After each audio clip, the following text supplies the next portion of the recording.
কেয়ামত পর্যন্ত জামাত ইসলামী বাংলাদেশের রাষ্ট্রীয় ক্ষমতায় আসতে পারবে না বলে মন্তব্য করেছেন বিএনপির স্থায়ী কমিটির সদস্য গয়েশ্বর চন্দ্র রায়।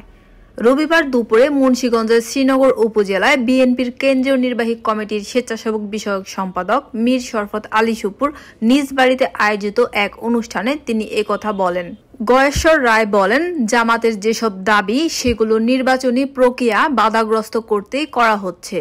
আওয়ামী লীগ না থাকলে বিএনপি ক্ষমতায় আসবে, এটা জামাত সহ্য করতে পারছে না। আমি নিশ্চিত কেয়ামত পর্যন্ত বাংলাদেশে জামাতে ইসলামীর রাষ্ট্রীয় ক্ষমতায় আসার কোনো সুযোগ নেই।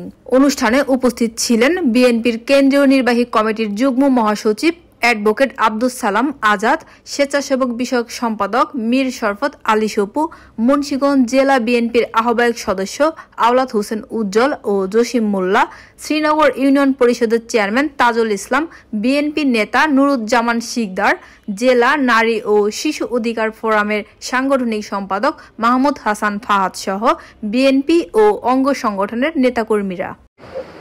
আর জামাতের যে সকল দফা এগুলি সবই হলো নির্বাচনটাকে ভণ্ডুল করার জন্য। ওরা আওয়ামী লীগ নাই, এই কারণে বিএনপি ক্ষমতা আসবে, এটা তারা সহ্য করতে পারে না। আমি জানি কিয়ামত পর্যন্ত বাংলাদেশে জামাত কখনো রাষ্ট্রীয় ক্ষমতায় আসবে না। অন্য দল আসবে, কিন্তু ওরা আসবে না, এটা শিওর।